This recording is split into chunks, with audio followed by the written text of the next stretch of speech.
Hola, muy buenos días. Good morning to everyone. Welcome to Cafecito con ACE. I hope you are well, staying positive and focus on what you can control.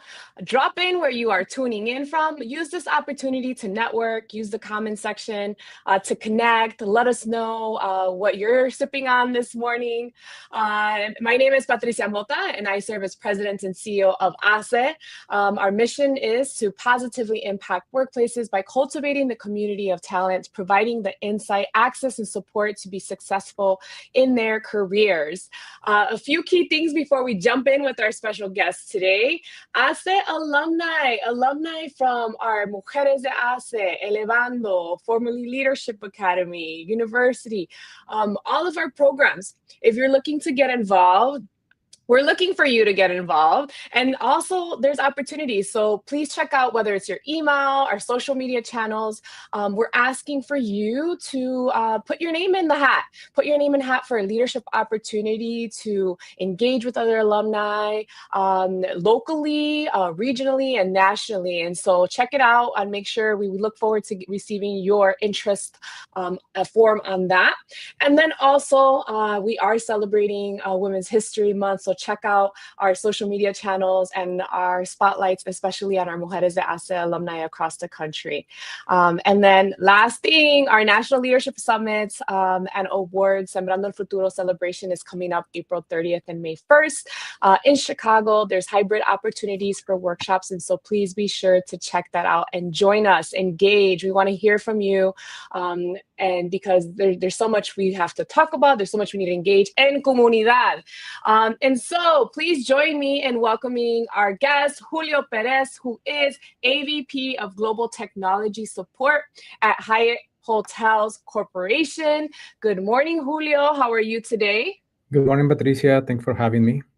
We're super excited for this conversation. First thing is first, con Cafecito con ACE. ¿Cómo te gusta tu cafecito? How do you prepare your coffee or your morning beverage of choice in the morning? Yeah, every day we took coffee with my wife. If I work from home, we prepare coffee at home. If I have to come to the office, like today, I need to go and get a Starbucks on the way to the office. But what do you get from Starbucks though? Cappuccino. Cappuccino with double shot. Double shot. Okay, take espresso, the coffee. Yeah. Good morning. We've got some folks with matcha con fresa. All right. Saludos desde Jackson, Michigan. Welcome. Welcome. Continue to engage in the chat. We want to hear from you as we go through this conversation and know, we want to make sure if you have any questions for Julio, please get them ready or feel free to start dropping those in the chat. Julio, tell us about your cultural, your professional background. How did you get into a leadership position in technology? Yeah, sure. So I studied IT in college started in 89 to 94 in Guadalajara, Mexico. I'm originally from Mexico. I always wanted to do IT since I was young. So it was not a difficult decision to take the IT career. Once I left the college, I worked for a small company in Acapulco. I'm from Acapulco originally. I worked there for a couple of years, and then in 1998, yes, I joined Hyatt. I started in Villahermosa, in the southeast of Mexico. I was there for 2 years as an IT manager for the Hyatt Regency Villahermosa.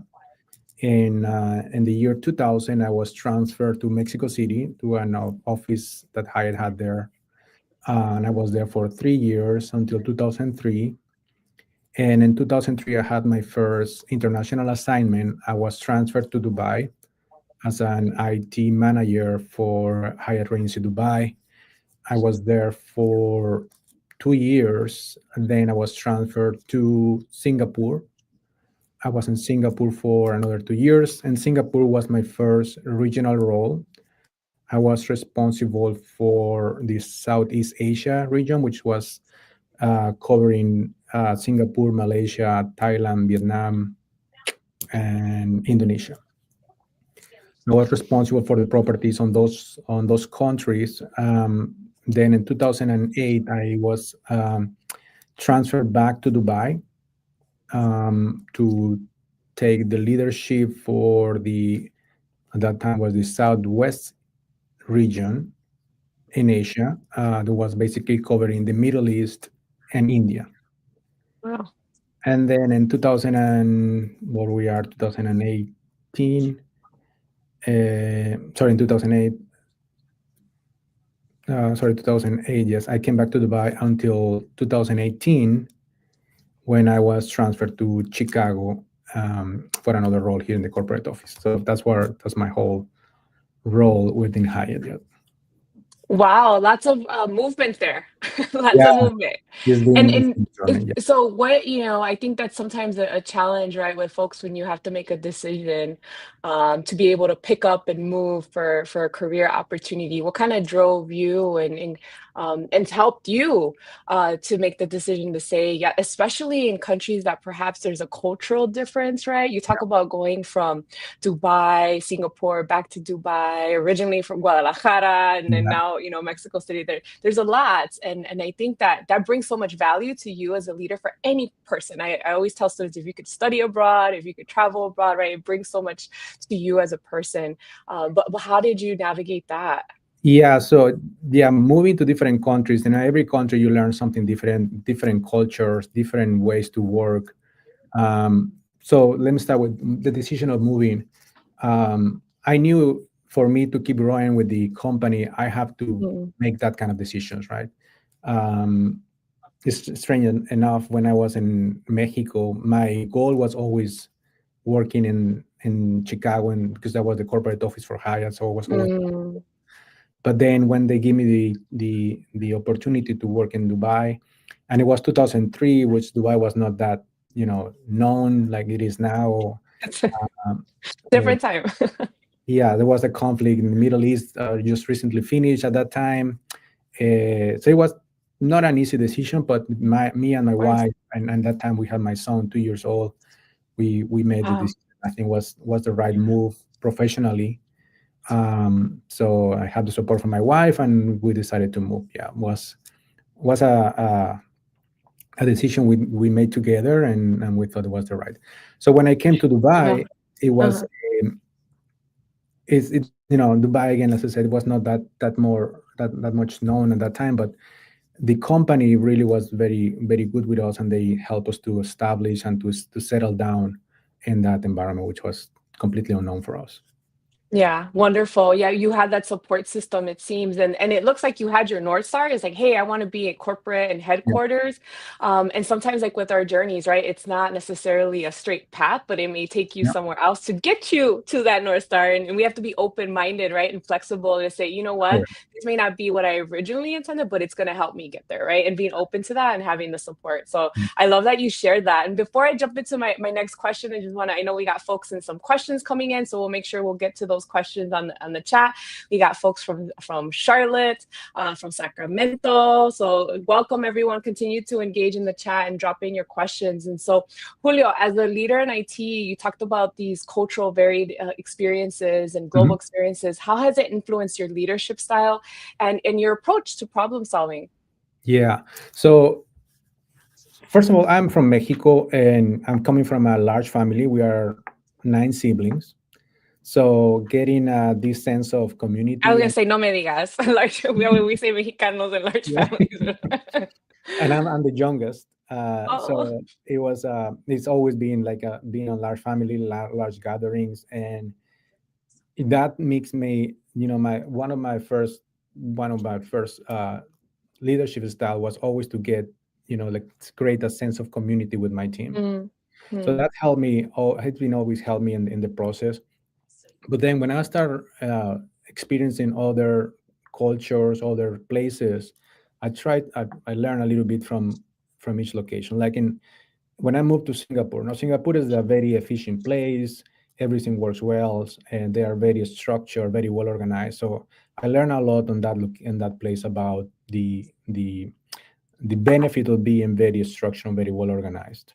Dubai is a different, it's not that structured as Singapore, but the multicultural environment, it helps to get to understand other people.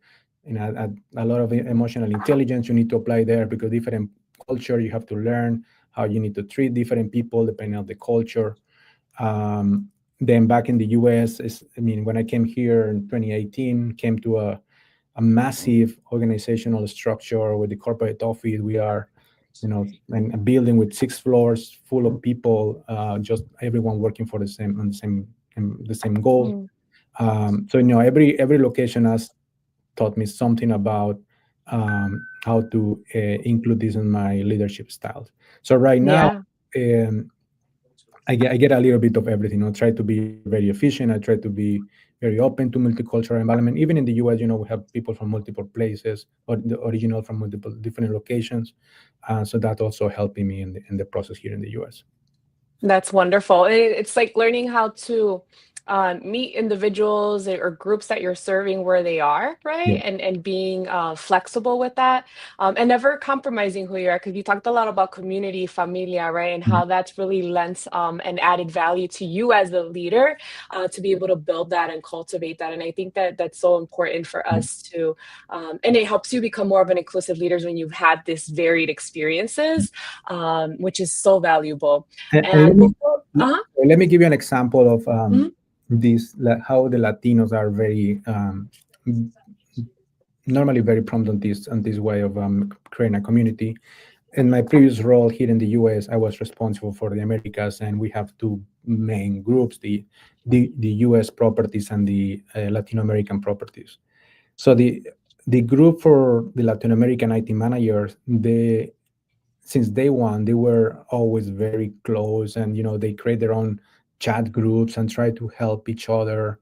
It was completely different with the US. I mean, have different way to work, but in the region in Latin America, they are always very close in terms of trying to help each other, which is amazing, and is very. I was very happy to see that. I mean, I was out for 20 something years outside of the Latin America region, not dealing with Latino community. But when I came back to this role to Chicago, and I started working again with the Latino community, I was very pleased to see that differentiation between the Latino community and the US community. Yeah, the value that we bring, and I do think it's inherent in terms of our nature to have that Yeah. inclusivity and that cultural dexterity. I know that's a comment there that we have in the chat. And so, what advice do you have for those that are in the IT field, specifically in the hospitality sector, that are looking to get into more senior roles, get promoted, get into a leadership role? What would you say? Yeah, something that I think worked for me very well is just always try to experience new things, right? Mm. Never say no to a project that you are being, brought in. Every time that you get an experience, any experience is a learning in your career. I have the opportunity to be part of several projects within Hyatt, transition, migrating systems, building new organizations or small organizations within a region. So everything that is a new experience going to help you in your career. And the IT, of course, is changing a lot. I mean, every year there is new stuff. I mean, in my time, started with network, then Windows and Microsoft, now with AI. So there is always changing on the IT career. Just always try to be part of the groups that are experiencing something new technologies, or building new technologies, because that's going to help you. Even if you learn a little bit of those technologies, you're going to get something on good in your career. Mm. Being open to learning new things, to change, being flexible, adaptable. We have a question from Rafael Guevara, and I believe Rafael is joining us from Dallas, Texas. How has Hyatt positioned itself strategically against app-style lodging portals like Airbnb, Hyatt back-end startup sites, and how does tech play a role in that strategic front? So the Hyatt has their own central reservation system, right?